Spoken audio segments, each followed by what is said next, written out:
This guy's garage. Like and subscribe. Oral questions. Questions orales.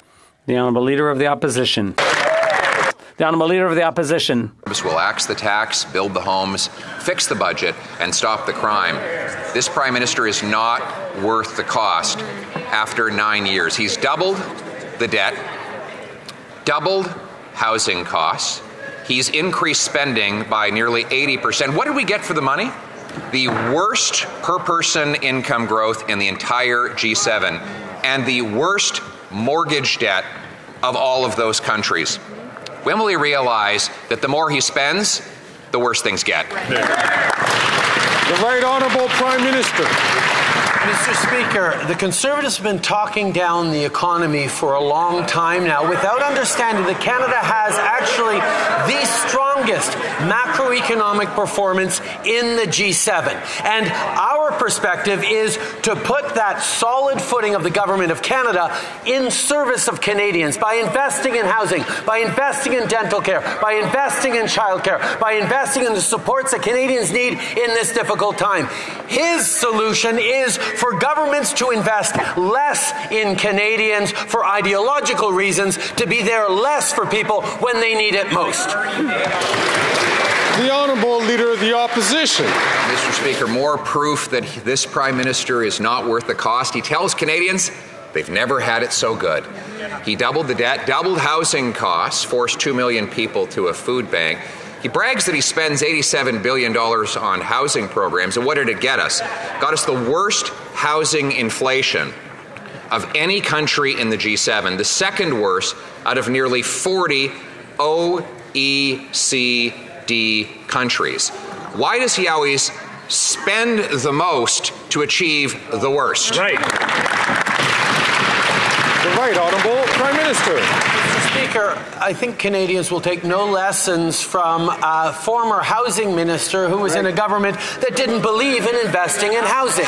Obviously, over decades, Mr. Speaker, the federal government had underinvested in housing, and it has led to the challenges we're facing now. That is why we are putting, and have been putting, in service of Canadians since 2017, the solid fiscal position of the federal government to invest in Canadians, to invest in communities, to invest in housing, to help solve this challenge that people are facing around the world that we are solving despite their trust. The Honourable Leader of the Opposition. Mr. Speaker, he's absolutely right that we did not waste the billions of dollars that he's now put into his programs, but here are the results. The average rent for a one-bedroom when I was housing minister was $973, and we built 80,000 apartment units at that low rate when I was minister. Now the cost has more than doubled. Meanwhile, Stats Canada reports that incomes are down $17,000 per family. Why are Canadians making $17,000 less to pay double the price for a home? The Right Honourable Prime Minister. Here's the question Canadians should be asking the Leader of the Opposition. Given that Canada has one of the strongest economic balance sheets in the G7 right now, country for country compared, should we be investing to support Canadians and create housing with that solid balance sheet, or should, as the Conservative Leader is proposing, we cut programs, we reduce investment, and we do less for Canadians? We should be putting the strong fiscal position of this government in service of Canadians. That's what we're doing. That's what he opposes. You're gonna have the Honourable Leader of the Opposition. Mr. Speaker, I do support the Prime Minister paying more tax on the trust fund where he sheltered all of his money. Absolutely. He doesn't, unfortunately, support his own policies. That's why he won't put them into a budget bill. But one tax he is increasing is the carbon tax on food. He's doing it with the help of the NDP. We already have the second highest carbon tax in the entire developed world. And yet, if the NDP Liberal government is re-elected, they plan to quadruple that tax to 61 cents a litre on the farmers and truckers who bring us our food. How will Canadians afford to eat, heat, and house themselves? The Right Honourable Prime Minister. Once again, Canadians saw that he avoided pronouncing on whether or not he supports our increase to the capital gains inclusions rate. But in regards to his deflection onto carbon pricing works. We are on track to meet our emissions for the first time in any government in Canadian history. And Canadians get more money back in their pockets thanks to the Canada Carbon Rebate. And families are already using that rebate to help pay their bills and plan their monthly budgets. Meanwhile, the Conservative leader continues to oppose every measure we put forward for both affordability and fighting climate change. Hear, hear. The Honourable Leader of the Opposition. Mr. Speaker, this Prime Minister, just like his carbon tax, is not worth the cost. The tax is already up to 17 cents a litre, higher than he promised it would go. And he plans to quadruple it further to 61 cents a litre. This after it is a proven environmental failure. Canada ranks 62nd out of 67 countries when it comes to fighting climate change. And this is precisely because what he has is a tax plan and not an environmental plan. Will he stop? Why won't he adopt our common sense plan for technology and not taxes? The Right Honourable Prime Minister. Mr. Speaker, if the Leader of the Opposition wants to present an actual plan to fight climate change, we'd love to see it. But he has refused to take any measure to fight climate change, period. He even doesn't recognize that pollution has a cost, which will only keep rising if we don't fight climate change, with extreme weather events and health impacts increasingly impacting on Canadians. Indeed, the Conservative leader thinks it should be free to pollute, and that we shouldn't be giving more money to Canadians through the Canada Carbon Rebate. We will continue to have an effective plan to fight climate change that is reducing emissions and putting more money back in Canadians' pockets with the CCR. The Honourable Leader of the Opposition. Mr. Speaker, since the Prime Minister introduced his carbon tax on the farmers who grow the food and the truckers who ship the food, it has raised the price on all who buy the food, with a record-smashing 2 million visits to food banks every single year. 50% of Canadians buying food past best before dates. 20% of them have gotten sick as a result of it. The Prime Minister promised that he was going to help the middle class and those working hard to join it. Now, the so-called middle class can't afford food and homes. Is that what he meant by help? Yeah. The Right Honourable Prime Minister. Speaker, according to the Parliamentary Budget Officer, 8 out of 10 Canadians, middle income and lower income Canadians primarily, do better with the Canada Carbon Rebate that lands in their bank accounts 4 times a year because of the price of pollution. But if the leader opposite actually cared about affordability and supporting vulnerable Canadians, he'd be standing up to support our measure on dental care, which has now delivered dental care to 30,000 vulnerable seniors across this country already in just a few weeks. He would be supporting our initiatives to help families. He'd be supporting our initiatives to help with childcare. The Honourable Leader of the Opposition. Oh, we have to do this all over again with him. The Parliamentary Budget Officer produced a report. I'm going to read the title so that he can Google it right now, Mr. Speaker. It is called The Parliamentary Budget Officer's Report on the Distribution of Costs and Benefits under the Carbon Pricing Program. He can look at page 3. Where every single province that has the tax sees middle-class Canadians and 60% of families paying more in tax than they get back in benefits. Why won't he get to know the facts and axe the tax?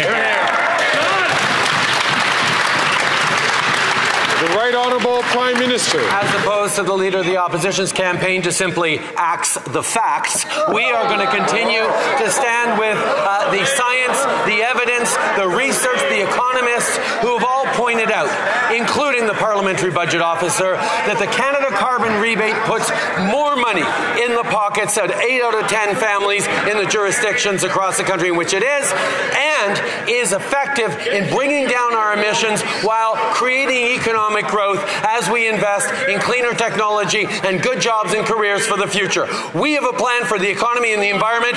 He does not. I'm going to ask members, please. I know sometimes that members don't like hearing the question or the answer, but I'm asking all members, please, the only one who is standing up to, recognized by the Speaker, has the right to stand up and to ask a question. The Honourable Leader of the Opposition. Mr. Speaker, with his comedy routine, I was going to say that he shouldn't quit his day job, but actually, he should quit his day job.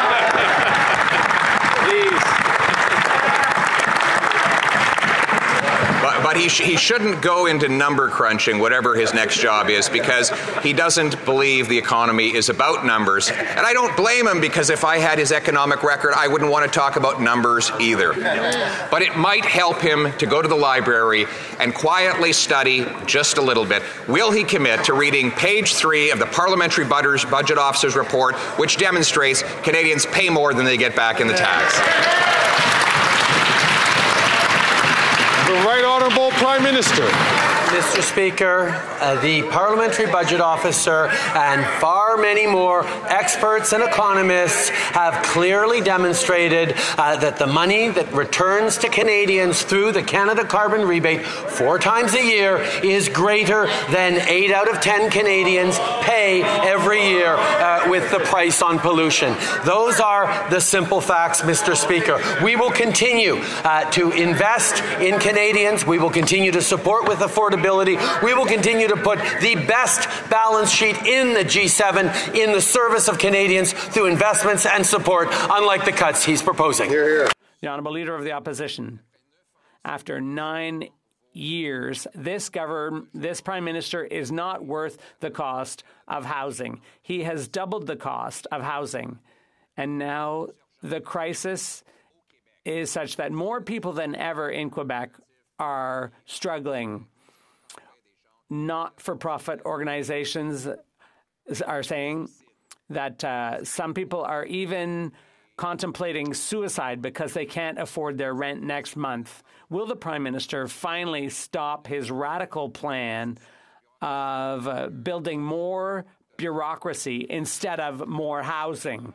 The Right Honourable Prime Minister.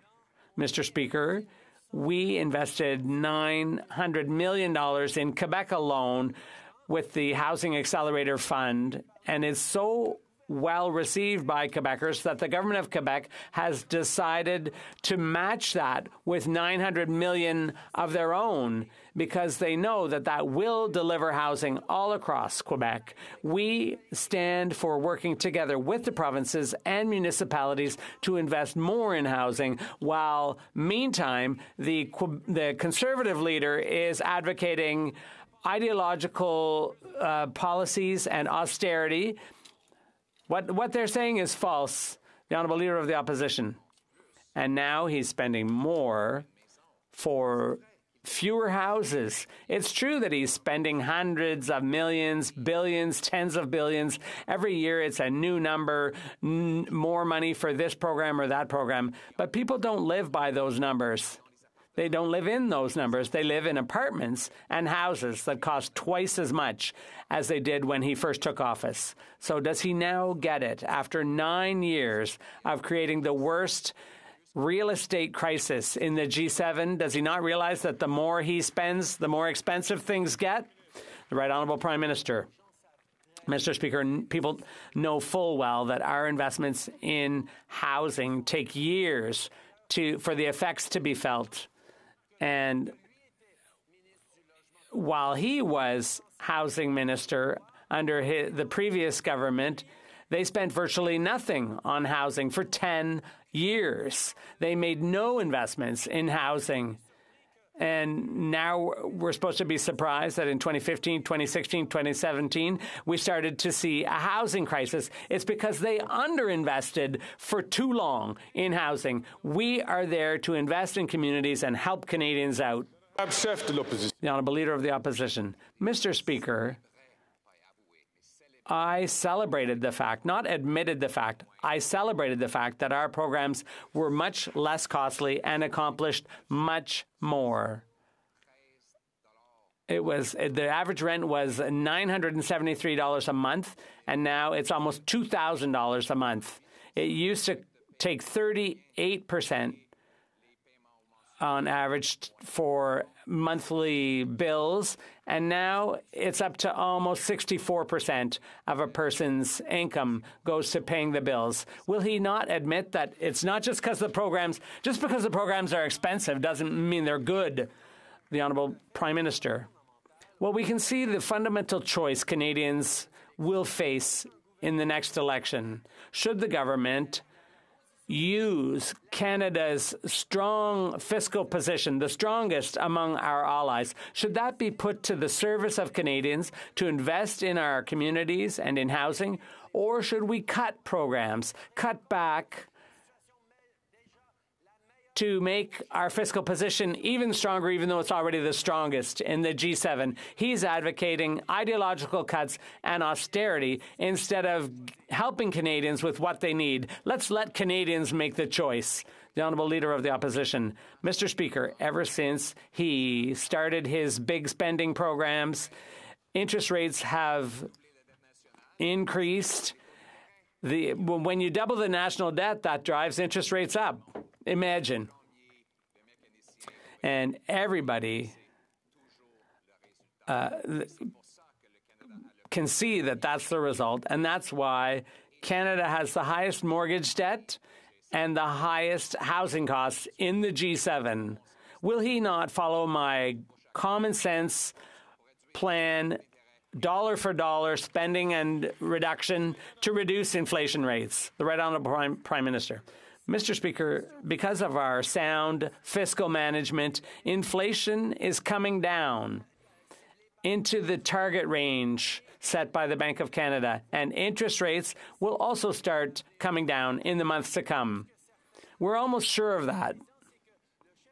And the Leader of the Opposition is mixing two things up: our very strong fiscal position and the situation of Canadian families who need more help.